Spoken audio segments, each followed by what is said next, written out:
नमस्कार दोस्तों, India speaks daily के फॉरेन न्यूज बुलेटिन में आपका बहुत बहुत स्वागत है। मैं रति अग्निहोत्री। इस बुलेटिन में हम आपको लगातार जानकारी देते रहेंगे देश और दुनिया से जुड़ी तमाम खबरों के बारे में कि किस प्रकार से विश्व के भू राजनीतिक समीकरण तेजी से बदल रहे हैं और इन बदलते हुए समीकरणों के बीच भारत कितनी अहम, कितनी महत्वपूर्ण भूमिका निभा रहा है। तो शुरुआत करते हैं आज के बुलेटिन से। ब्रिटेन के प्रधानमंत्री बोरिस जॉनसन ने अगले साल ब्रिटेन में होने वाली G7 समिट, G7 सम्मेलन में भारत को आमंत्रित किया है एक अतिथि देश के तौर पर। ब्रिटेन के विदेश सचिव डोमिनिक राब इस समय भारत में हैं और उन्होंने स्वयं बोरिस जॉनसन का यह लिखित निमंत्रण प्रधानमंत्री नरेंद्र मोदी को निमंत्रण पत्र सौंपा और प्रधानमंत्री मोदी ने बोरिस जॉनसन का यह निमंत्रण G7 समिट में सम्मिलित होने का सहर्ष स्वीकार लिया है। और यह हमारे लिए महत्वपूर्ण बात यह है कि भारत को जो G7 समिट में सम्मिलित होने के लिए निमंत्रण भेजा गया है, ये विश्व के बदलते भू राजनीतिक समीकरणों के बीच जो भारत की बढ़ती अहमियत है, जो भारत का बढ़ता भू राजनीतिक वर्चस्व है, उस लिहाज से बेहद महत्वपूर्ण है।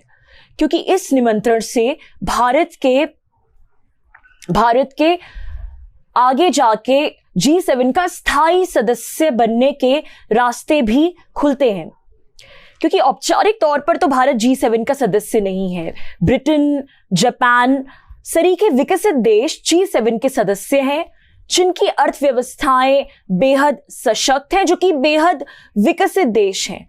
तो हालांकि भारत को एक अतिथि देश के तौर पर आमंत्रित किया गया है, लेकिन फिर भी ये जो आमंत्रण है ये इस बात का द्योतक है कि G7 में अब जरूरत बन गई है कि भारत जैसी विश्व की उभरती हुई अर्थव्यवस्थाओं के लिए भी अब G7 जैसी ग्रुपिंग में जगह बने। और आपको बता दें कि ये पहली बार नहीं है कि भारत को इस सम्मेलन में गेस्ट नेशन के तौर पर आमंत्रित किया गया है।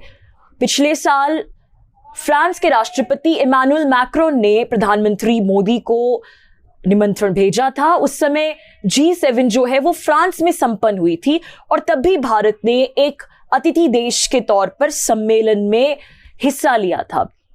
तो ये सांकेतिक तौर पर भारत के लिए, ये जो भारत को दोबारा इस तरीके का निमंत्रण मिला है, सांकेतिक तौर पर बेहद महत्वपूर्ण है। क्योंकि जैसा कि मैंने कहा कि इससे आगे चल के भारत के G7 का स्थायी सदस्य बनने के रास्ते खुलते हैं। क्योंकि G7 में किस प्रकार रिफॉर्म की जरूरत है और किस प्रकार ये जो ग्रुपिंग है ये अब बदलते परिवेश में बहुत ही अप्रासंगिक हो गई है। क्योंकि ये सिर्फ एक विकसित देशों का जमावड़ा बन के रह गया है, जबकि इसमें बहुत से विकासशील देश हैं और जिस प्रकार से विश्व तेजी से बदल रहा है, उन विकासशील देशों की भी उतनी ही अहमियत है इस प्रकार की ग्रुपिंग में। तो इस लिहाज से ये जो भारत को ये जो निमंत्रण मिला है ये बेहद महत्वपूर्ण है। और हम आपको बता दें कि जहां तक G7 की बात है तो इसमें जो रिफॉर्म की जरूरत है, ये मुद्दा सबसे पहले अमेरिकी राष्ट्रपति डोनाल्ड ट्रंप ने उठाया था।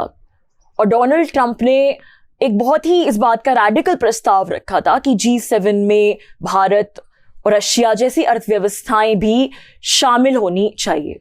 और प्रधानमंत्री मोदी से एक टेलीफोनिक वार्ता के दौरान इस वर्ष डोनाल्ड ट्रंप ने उन्हें औपचारिक तौर पर एक G7 समिट में, जो कि अमेरिका में होने वाली थी, इस वर्ष हुई नहीं, आमंत्रित भी किया था। और साथ ही इस बात की इच्छा भी जाहिर की थी कि भारत आगे चलकर G7 का स्थायी सदस्य बने। अब हालांकि ये बात कहना मुश्किल है कि जब अमेरिका का नेतृत्व बदल रहा है तो जो अमेरिका की जो नई लीडरशिप होगी वो इस प्रकार से भारत के G7 का सदस्य बनने को लेकर इतनी उत्साहित रहेगी या नहीं। लेकिन यहाँ महत्वपूर्ण बात यह है कि फिलहाल जो भारत को एक अतिथि देश के तौर पर दोबारा निमंत्रित किया गया है इस सम्मेलन में, इस समिट में, तो ये एक अच्छा संकेत है। क्योंकि बात चाहे संयुक्त राष्ट्र संघ की हो या G7 की, ये सभी संगठन अब अप्रासंगिक हो गए हैं और इनमें और ये एक तरह से विकसित देशों की बपौती बन के रह गए हैं, जिन्हें लगता है कि अपने आर्थिक संपन्नता के बल पर वे पूरे विश्व के लिए नियम कानून बना सकते हैं। तो जिस प्रकार संयुक्त राष्ट्र संघ अभी भी उसी पुराने ढर्रे में चला आ रहा है, जहां विकसित देश ही सब चीजें निर्धारित करते हैं और विकासशील देश जबकि उनकी रेस्क्यू ऑपरेशंस में बहुत सारी चीजों में, उनकी डेवलपमेंटल एक्टिविटीज में इतनी अहम भूमिका निभाते हैं, लेकिन जब बात उनके यहाँ लीडरशिप की आती है, नेतृत्व की आती है, तो उसमें जो विकासशील देश है उन्हें इतनी तवज्जो नहीं मिलती। तो अब इन चीजों को लेकर आलोचना पूरे विश्व में तेजी से बढ़ रही है। और जहां तक भारत की बात है, तो भारत ने बहुत सारे अंतर्राष्ट्रीय मंचों पर, चाहे वो प्रधानमंत्री मोदी हो या फिर भारत के विदेश मंत्री एस जयशंकर हो, जो संयुक्त राष्ट्र संघ में और भी जो अंतर्राष्ट्रीय संगठनों में जिस प्रकार से रिफॉर्म की जरूरत है, परिवर्तन की जरूरत है, वो मुद्दा बहुत ही सशक्तिकरण से उठाया है। तो भारत ने विभिन्न अंतर्राष्ट्रीय मंचों पर ही रिफॉर्म की बात छेड़ी है। और जहां तक सुरक्षा परिषद में भारत के स्थायी सदस्य बनने की बात है, तो इस बात को लेकर भारत को अमेरिका का समर्थन मिला है और भी देशों का समर्थन मिला है। तो ये सब बातें जो है वो विश्व के बदलते भू राजनीतिक समीकरणों में भारत के बढ़ते वर्चस्व को दर्शाती हैं। तो ऐसे में भारत के लिए ये एक सुनहरा अवसर है कि विश्व में वो अपनी जो जियोपॉलिटिकल पकड़ है उसे मजबूत करे और साथ ही में ब्रिटेन जैसे विकसित देशों के साथ बिना किसी दबाव में आए अपनी शर्तों पर अपने संबंधों को विकसित करे, जिससे भारत को अधिक से अधिक आर्थिक लाभ मिले। क्योंकि जो विकसित देश हैं उनकी आर्थिक संपन्नता का जो एक दम्भ है, जो मिथक बना हुआ था ब्रेक्सिट के बाद, अब वो भी कुछ टूटता नजर आ रहा है, जैसा कि हमने पहले बुलेटिन में भी इस बात पर विमर्श किया था। और अब ब्रिटेन से रुख करते हैं अमेरिका की तरफ। अमेरिका में अभी औपचारिक तौर पर घोषित हो चुका है कि जो बाइडेन ही चुनाव जीते हैं और वही अब अमेरिका के अगले राष्ट्रपति होंगे। तो देश के सभी 50 राज्यों में के इलेक्टोरल कॉलेज ने उन्हें 306 वोट्स दिए हैं। और अमेरिका में आपको बता दें कि राष्ट्रपति बनने के लिए इलेक्टोरल कॉलेज के कम से कम 270 वोट मिलना जरूरी है, आवश्यक है किसी भी उम्मीदवार की जीत के लिए। तो 20 जनवरी को जो बाइडेन है वो राष्ट्रपति पद की शपथ लेंगे।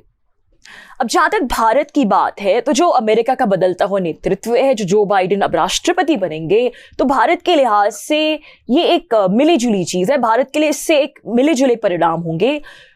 कई चीजों में ये भारत के लिए बहुत सकारात्मक भी हो सकता है अमेरिका का बदला हुआ नेतृत्व, तो कई मुद्दों को लेकर अब भारत को अकेला भी चलना पड़ सकता है। अब जैसे अंतर्राष्ट्रीय संगठनों की रिफॉर्म की हम बात करें, तो उसमें डोनाल्ड ट्रंप का बेहद आक्रामक रवैया था। उन्होंने बहुत सारे मोर्चों पर पहल की थी, संयुक्त राष्ट्र संघ से लेकर विश्व स्वास्थ्य संगठन को किस प्रकार से रिफॉर्म की आवश्यकता है। और इसमें जो भारत को लेकर, जहां तक भारत की अंतर्राष्ट्रीय संस्थानों में भारत को किस प्रकार से और ज्यादा अहमियत मिलनी चाहिए, उसको लेकर डोनाल्ड ट्रंप जो थे वो बहुत ही मुखर थे, बहुत ही वोकल थे।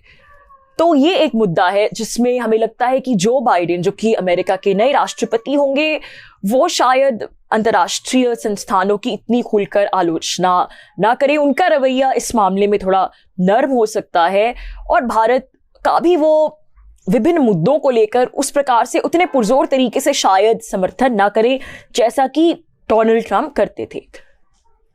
लेकिन इसमें भारत के लिए एक जो सकारात्मक पहलू है वो ये है कि जहां एक तरफ जो डोनाल्ड ट्रंप थे वो कुछ जरूरत से ज्यादा ही उनका जो रवैया था आक्रामक था और उन्होंने बहुत सारे अंतर्राष्ट्रीय संस्थानों को एक तरह से बिल्कुल नकार दिया था। जो WTO, वर्ल्ड ट्रेड ऑर्गेनाइजेशन, विश्व व्यापार संगठन जैसे संस्थान है, डोनाल्ड ट्रंप उनके नियमों को मानने से भी मना कर देते थे, उनके नियम कानून नहीं मानते थे।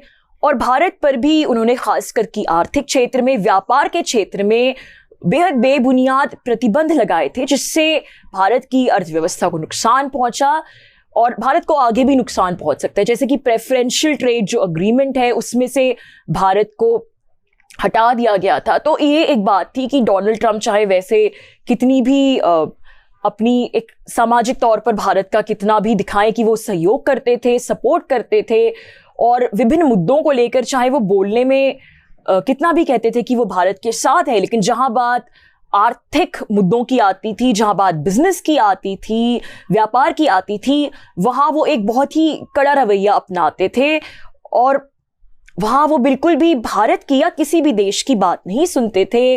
भारत के जो इंटरेस्ट्स हैं, जो हित हैं, उनको बिल्कुल भी ध्यान में नहीं रखते थे, बस अपनी मनमानी करते थे। तो ये जो बाइडेन होंगे, ये उनसे ज़्यादा नपातुला उनका जो कह सकते हैं कि व्यवहार होगा, एटीट्यूड होगा। और भारत अंतर्राष्ट्रीय संगठनों के नियम कानून का पालन भी करेगा, अमेरिका। और कम से कम जहां तक बातचीत की विमर्श की बात है, तो जहां तक आर्थिक मुद्दों की बात है, तो जो बाइडेन जैसे राष्ट्रपति कम से कम भारत की बात सुनेंगे। तो इन मुद्दों को लेकर भारत उनसे बेहतर तरीके से विमर्श कर पाएगा, अपनी बात मनवा पाएगा, नेगोशिएट कर पाएगा। तो ये एक भारत के लिए सकारात्मक परिवर्तन है। दूसरी जो अच्छी बात भारत के लिए हो सकती है जो बाइडेन के राष्ट्रपति पद पर आसीन होने से, वो है क्लाइमेट चेंज या जलवायु परिवर्तन के मुद्दे को लेकर। क्योंकि डोनाल्ड ट्रंप ने अमेरिका को जो पेरिस अग्रीमेंट 2015 में जिस पर हस्ताक्षर हुए थे, पेरिस अग्रीमेंट जिसमें सभी देशों को लेकर एमिशन टारगेट्स निर्धारित रहते हैं कि किस देश को कितने टारगेट्स की पूर्ति करनी है जलवायु परिवर्तन को रोकने के लिए, वायु प्रदूषण को रोकने के लिए। तो डोनाल्ड ट्रंप ने पेरिस अग्रीमेंट से अमेरिका को बाहर कर दिया था।